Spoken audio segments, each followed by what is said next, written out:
తెలుగు రాష్ట్రాల్లో 450కి పైగా రోబోటిక్ సర్జరీలు సక్సెస్ఫుల్ గా చేసిన ఘనత మణిపాల్ హాస్పిటల్దే.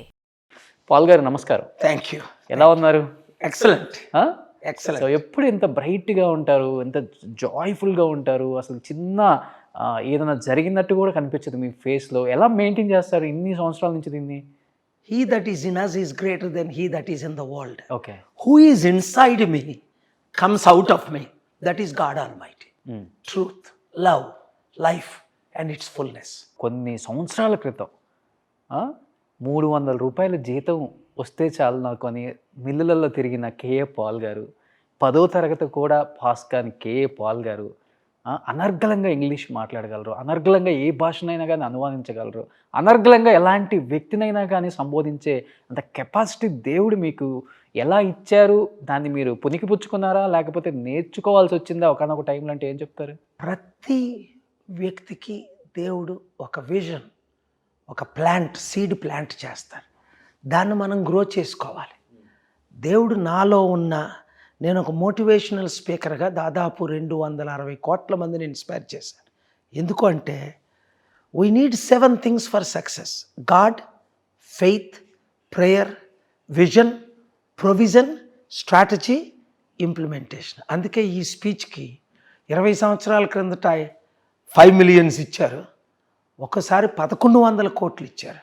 ఆ డబ్బంతా నేను ప్రపంచంలో ఉన్న బేదరకంలో ఉన్న చారిటీస్కి అందరికి ఇస్తున్నా. Because we brought nothing, we take nothing. నాలో ఏం లేదు. He that is in me is greater than he that is in the world. Who is in the world? Satanic powers, death, destruction, selfishness. ఈరోజు మీరు politicians చూడండి, వారి కుటుంబాలు 1000 కోట్లు, లక్షల కోట్లు సంపాదించుకున్నారు. 4 కోట్ల తెలంగాణ బిడ్డలను చూడండి, 6 కోట్లు ఆంధ్రులు చూడండి, ఇంకొక 150-40 కోట్లు ఉన్న ఇండియన్స్ను చూడండి. తినడానికి తిండి లేక 3లో 1. ఎడ్యుకేషన్ ఉండి మన తెలంగాణలో 80 లక్షల మంది నిరుద్యోగులు, గ్రాడ్యుయేట్స్ 40 లక్షలు, అండర్ గ్రాడ్యుయేట్స్ 40 లక్షలు. ఆంధ్రప్రదేశ్లో 1 crore. ఎవరైనా పట్టించుకుంటున్నారా? ఎవరైనా వీళ్ళకి ఉద్యోగాలు ఇద్దామన్న ఆశయం ఉందా?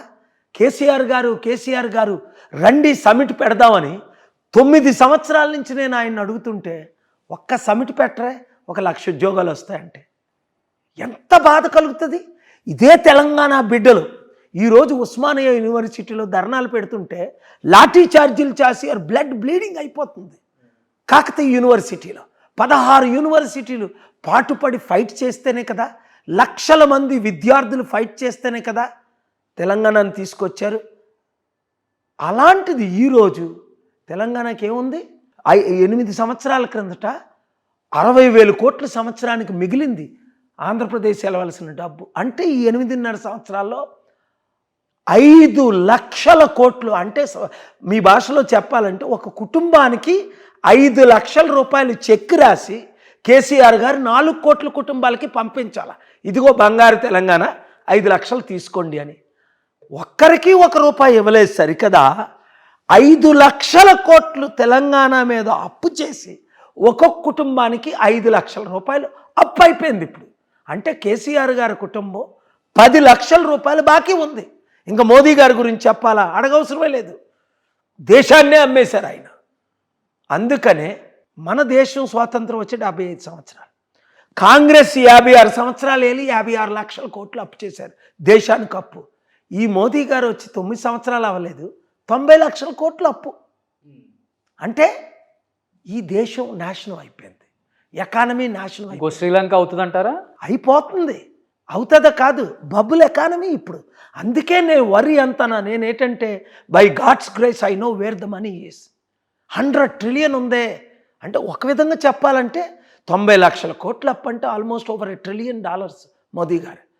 కాంగ్రెస్ వాళ్ళు, రాష్ట్రాలు, కేసీఆర్, జగన్మోహన్, చంద్రబాబు నాయుడు చేసిన అప్పులు ఇంకొక 90 lakh crore, $2 ట్రిలియన్.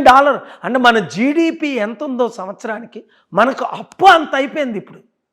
అదే చైనా చూడండి, నేను అమెరికా వెళ్ళినప్పుడు చైనా ఇండియా ఈక్వల్గా ఉండేది. మన జీడిపి వాళ్ళ జీడిపి ఈక్వల్. ఈరోజు చైనా జీడిపి 18 ట్రిలియన్, మనది 3 ట్రిలియన్ కూడా కాదు. చైనా 70 దేశాలకు అప్పిస్తుంది, అమెరికాకు 1.4 ట్రిలియన్ అప్పు ఇచ్చింది. మనం 70 దేశాల నుంచి అప్పు తీసుకుంటామంటే అప్పు ఇచ్చిన వాళ్ళు లేరు మన రాష్ట్రాలకు కానీ దేశానికి కానీ. ఉన్నదే అమ్ముకు తినేస్తున్నారు. 3.5 లక్షల కోట్లు విలువైన స్టీల్ ప్లాంట్ను మోదీ గారు అదానీ గారికి 3.5 కోట్లకి లేదా $1 బిలియన్ అమ్మేస్తున్నారు. ఏమేనంటే ప్రైవేటైజేషన్ అంటున్నారు.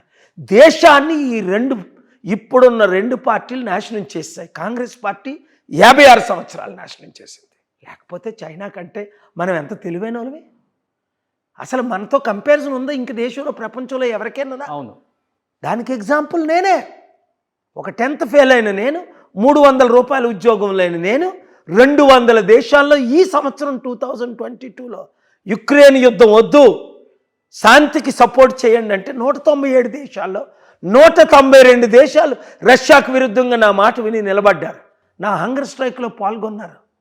141 దేశాలు అయితే రష్యాని ఖండించారు యునైటెడ్ నేషన్స్లో. అది అవర్ కంట్రీ. ఇప్పుడు ఎందుకంటే ఎక్కువ కాన్సన్ట్రేషన్. ఇండియా అన్నది greatest country in the world. We are the largest democracy ones. ప్రపంచంలో అన్నిటికంటే చైనా కంటే మన పాపులేషన్ ఎక్కువ. ఆల్మోస్ట్ 150 కోట్లు మన జనాభా. ఇంత తెలివితేటలు, ఇంత చదువుకున్న, ఇంత తెలివైన వాళ్ళు లేరు. ఈరోజు గూగుల్ CEO ఎవరు? ఇండియన్. ఈరోజు మైక్రోసాఫ్ట్ ఎవరు? ఎవరు తీసుకొచ్చారు ఈ కంపెనీస్? హైదరాబాద్. మీరు పుట్టకముందు మీ వయసు 31 సంవత్సరాలు. నా పెద్ద కూతురు వయసు 36 సంవత్సరాలు. నేను హైదరాబాద్ వచ్చి 41 సంవత్సరాలు. 81. అడవిలాగున్న ఈ హైదరాబాద్ని 100,000 కంపెనీలు తీసుకొచ్చారనే కదా ఎమ్మెల్యేగా చంద్రబాబు నాయుడు గారు, ఎమ్మెల్యేగా రాజశేఖర రెడ్డి గారు, ఎమ్మెల్యే కాకముందు కేసీఆర్ గారు, ఎమ్మెల్యే కాకముందు మోదీ గారు నన్ను అప్రిషియేట్ చేసింది. ముఖ్యమంత్రులు అయిన తర్వాత కూడా దేనికి? I have a vision, I have a plan.